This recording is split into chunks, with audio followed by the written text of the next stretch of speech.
सो hey guys, कैसे हो आप सभी लोग। Welcome back to my channel एजी अनाए मांगा। तो गाइस, आज मैं एक्सप्लेन करने जा रहा हूँ बुक ऑफ एस्पर का एपिसोड नंबर 783 को, जो कि काफी ज्यादा अमेजिंग होने वाला है। इसलिए पहले ही वीडियो को like, share, comment and hype जरूर से कर देना। बाकी जिन लोगों ने भी अभी तक इसका पिछला एपिसोड नहीं देखा है, तो मैंने उस एपिसोड का लिंक इस वीडियो के नीचे डिस्क्रिप्शन में दे दिया है। आप लोग जाकर उस एपिसोड को जरूर से देख लें। बाकी जिन लोगों ने ऑलरेडी देख रखा है, तो उनके लिए शुरू करते हैं हमारा आज का ये वाला एपिसोड। तो इस एपिसोड की स्टार्टिंग में हमें सेंगवन क्लैन हेड को दिखाया जाता है कि जूवन से कहता है कि अच्छा है, तुम्हें पता है कि ये काफी ज्यादा रेयर और वैल्यूएबल है। मुझे लगता है कि तुम्हें ये चीज भी समझनी चाहिए कि इस ओल्ड मैन ने जब से तुम्हें अपना भतीजा बनाया है, तब से क्लैन के अंदर इस बात को लेकर के काफी ज्यादा कानाफूसी हो रही है। लेकिन अगर तुम हमारे क्लैन के लिए इस बार इस मिशन को अच्छी तरीके से कंप्लीट कर दोगे, तो फिर तुम इन सभी के सामने अपने आप को प्रूव कर पाओगे और फिर कोई भी तुम्हारे ऊपर सवाल करने की कोशिश नहीं करेगा। जिसमें जूवन भी कहता है कि जी अंकल, आपने जैसा कहा मैं बिल्कुल वैसा ही करूंगा। जिस पर किंग यान भी उसे कहती है कि सरगू, आपको जरूर से इस अपॉर्चुनिटी का फायदा उठाना चाहिए। आप सेंगवन फैमिली के अंदर अपनी मजबूत पकड़ बना पाएंगे या फिर नहीं, ये पूरी तरीके से इस मिशन के ऊपर ही निर्भर करता है। मेरे ख्याल से फिर आप क्लैन के सभी लोगों का अप्रूवल पूरी तरीके से पालेंगे और हमारी क्लैन के एक ट्रू यंग मास्टर बन जाएंगे। फिर शायद से तुम्हारे पास में अपनी वाइफ को वापस लाने का एक चांस भी मिल जाएगा, क्योंकि फिर इस बात से कोई फर्क नहीं पड़ेगा कि आपने वेस्टलैंड में चाहे कितने भी बड़े आदमी को ऑफेंड क्यों ना किया गया हो। जब आपके बीच आपकी सपोर्ट में हमारी सेंगवन क्लैन होगी, तो आप दोनों फाइनली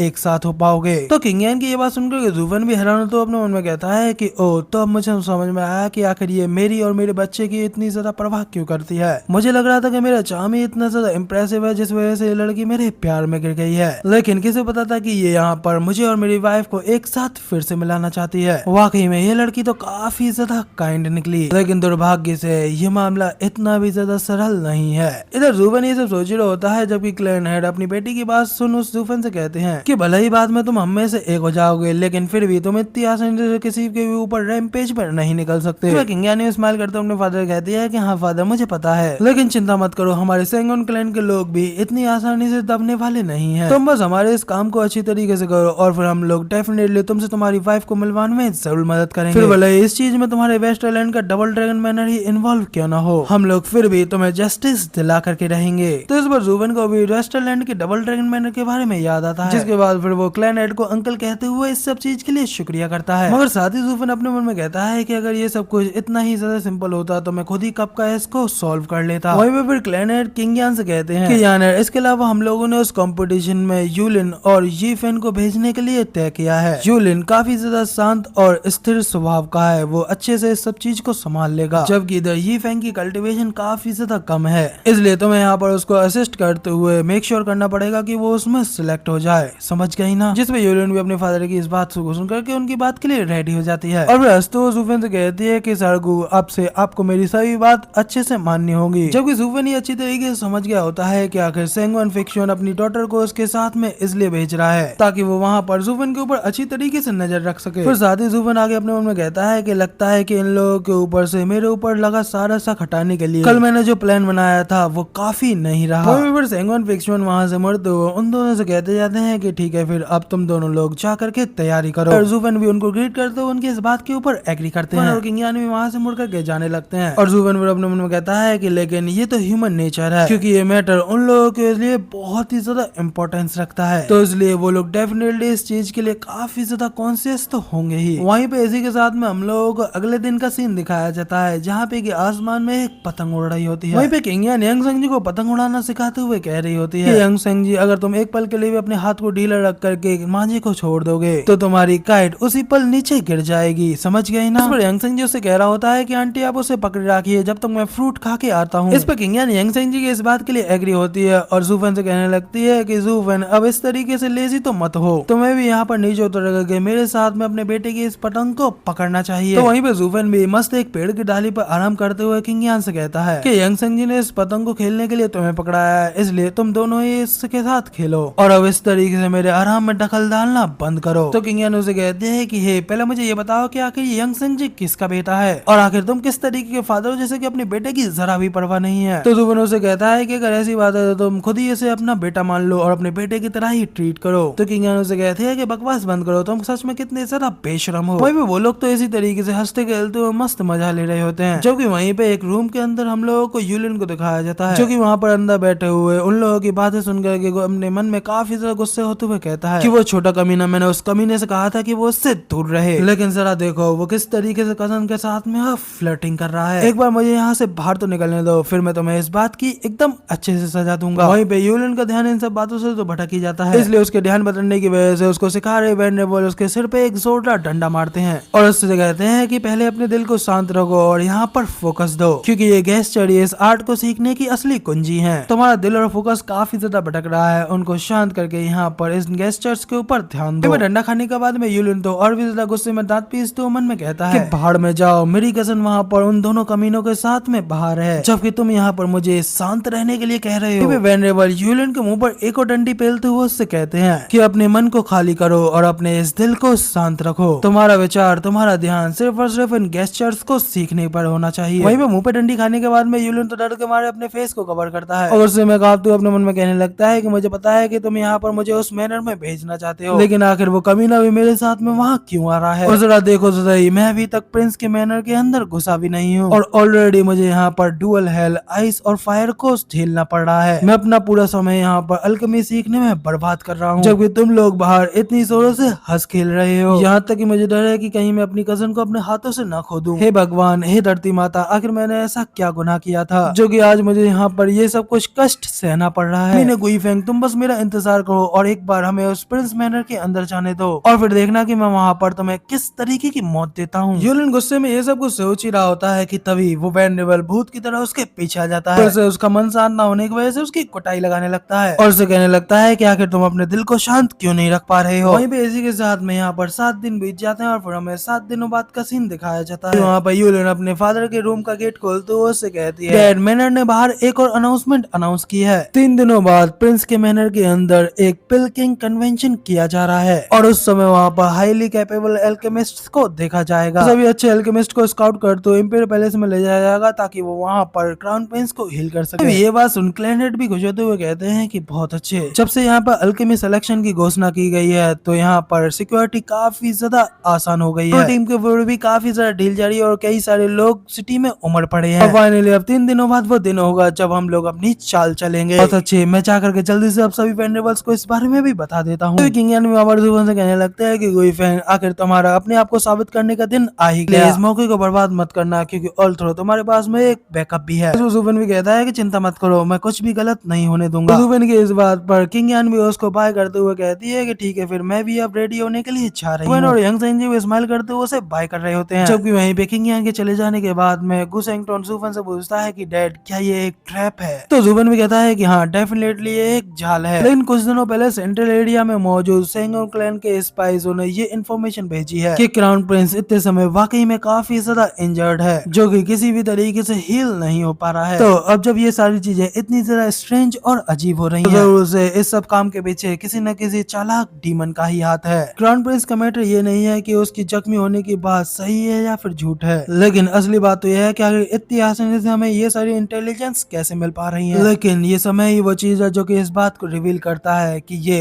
एक ट्रैप है। तो इस पे यंग संग जो कहता है कि क्या, लेकिन फिर भी वो लोग वहाँ जा रहे हैं, तो क्या उन लोगों को इस बारे में कोई खबर नहीं है? तो जुबेन कहता है कि लोग हमेशा उसी बात के ऊपर यकीन करते हैं जिसके के ऊपर वो यकीन करना चाहते हैं, और ये जानते हुए भी कि ये एक चाल है, इसके बावजूद वो लोग इसके चारों ओर तरह तरह की योजनाएं बनाते हैं और वो लोग इसे एक जाल के रूप में नहीं बल्कि एक अवसर के रूप में देखते हैं। सच में इंसान का लालच बिल्कुल ऐसा ही होता है, लेकिन ऐसा बिल्कुल नहीं है कि हर कोने पर ही अपॉर्चुनिटी मिल जाए। हालांकि मैं इस ट्रैप को इतना भी ज्यादा ब्रिलियंट कंसीडर नहीं करूंगा, लेकिन इतने समय जिस तरीके की सेंगोन फैमिली की करंट स्टेट ऑफ माइंड है, वैसे उन लोगों के लिए चाल एकदम ब्रिलियंट है। पता चलता है कि फ्लाइंग क्लाउड मैनर के अंदर कोई ना कोई तो चालाक दिमाग वाला बैठा हुआ है, इसलिए मुझे भी मैनर के अंदर अपने कदमों को संभाल संभाल करके रखना होगा।